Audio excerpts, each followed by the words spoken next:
Howdy folks, Doc here with Last Best Tool, and I'm always curious about innovative knives, especially when it's kind of a unique combination of features that maybe allows us to do something or carry something that just wasn't possible before. And we've definitely got one of those here. This is the Amarok by Civivi.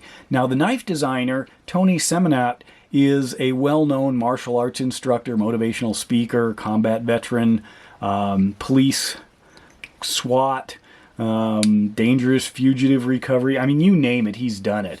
And he's got the resume that allows him to explore with confidence directions in knives that other people aren't going. In fact, he's got another really unique one that Civivi made called the Orthrus, which is a fixed blade fighting knife that you just look at and it's like, I would have to be trained. I don't even know how to use that thing. And it's just a knife.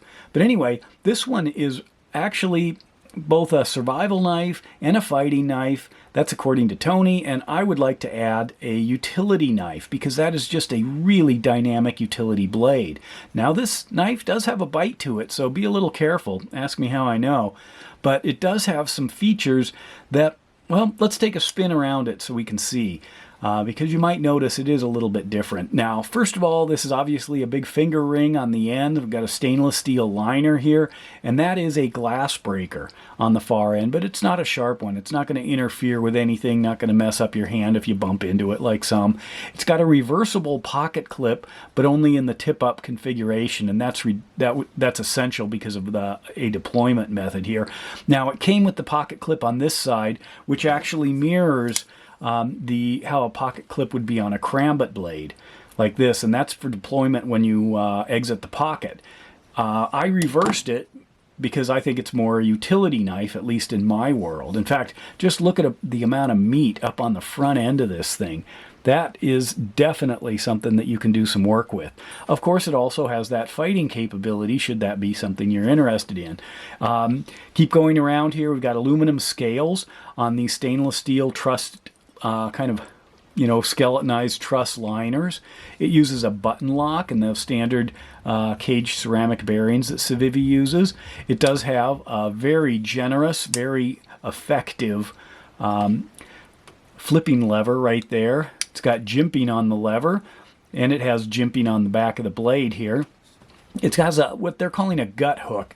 Now, gut hook is an interesting word for this. A real gut hook is actually more like a bent piece of wire, and you use it to extract the guts out of something, generally smaller game like birds. But you can also have gut hooks that are knives, so you can slice through things without, having the great big sharp point that could also cut into other organs and stuff. So you could clear out a lot of things without worrying about the point, but the point's actually in the way in that case. So gut hook is interesting, but a cord cutter, yeah, definitely. Could you cut a seatbelt? I don't know if you can get one in there, and that's also a fairly small cutting surface. I'm sure you could, but would it take a while? Probably. You got a nice big utility end on this large Nitro V blade, about a 60 HRC plus or minus 1, and it's a flat grind on what he's calling a reverse Tonto. I look at this as a triple faceted blade. Definitely an effective blade for the things that a blade like this does really well.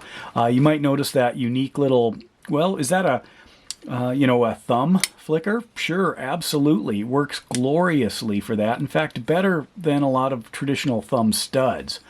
I don't know why we are so enamored kind of with the traditional thumb stud. Super simple, reversible, works, but something like that, use that and it's great. Now, what else do we have on this thing? With that, we have a deployment method for flicking the blade out when it's leaving your pocket. Remember, it's a pocket carry knife.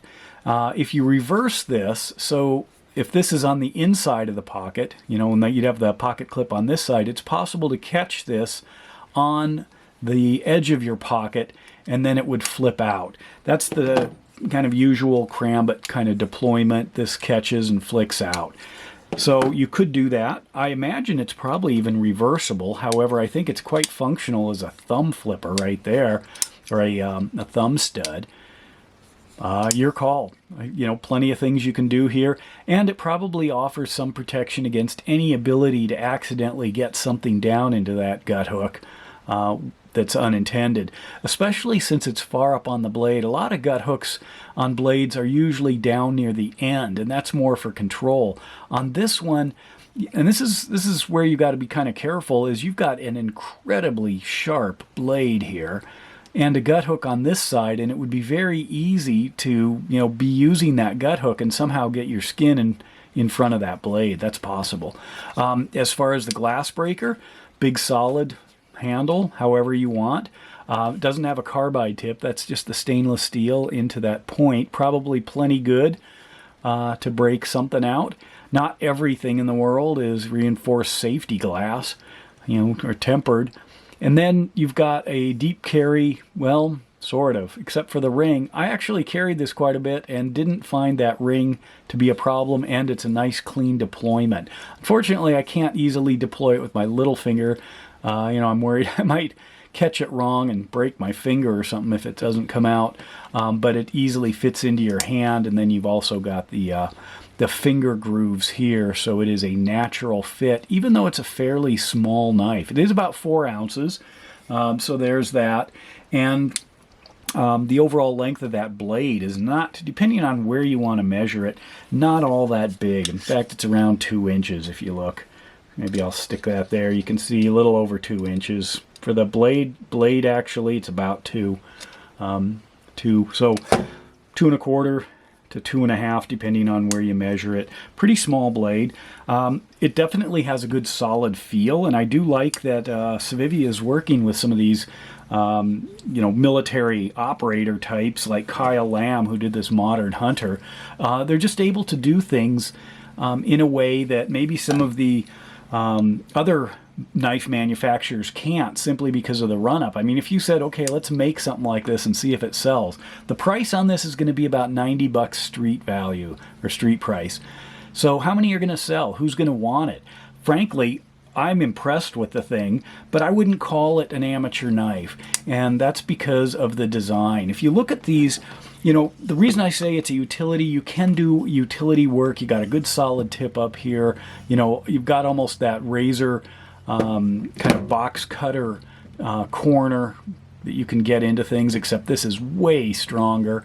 But you also have a flat blade, kind of like a Wharncliffe. Now, Wharncliffes also are great fighting knives because when you hit something and you can keep the edge of the blade on the workpiece if you're pushing, whereas knives like kind of drop points, etc., you have to move the knife in further. You can slice with them, but if you're just pushing or wrapping, you can lose some contact. However, the Crambit takes that even further by having that arc, which stays involved. I mean, that's why we use bent saws.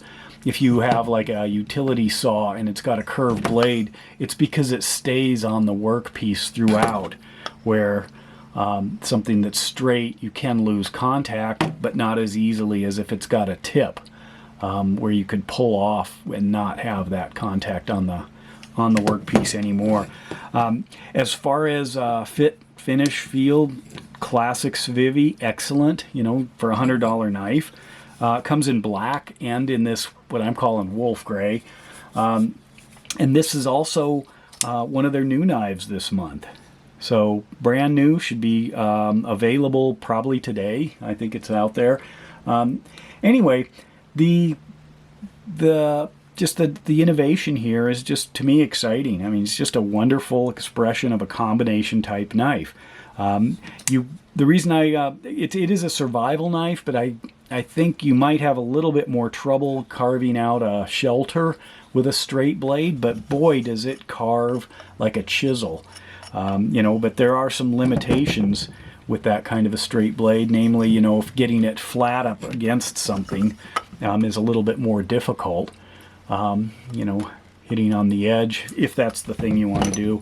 But overall, great knife, impressive, and I'm glad that they're able to work with designers, especially U.S. veterans, and take knives in directions like we've never seen before.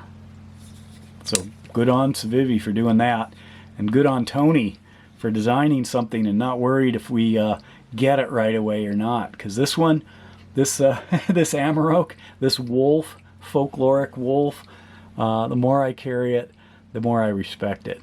Outstanding. And with that, Doc out.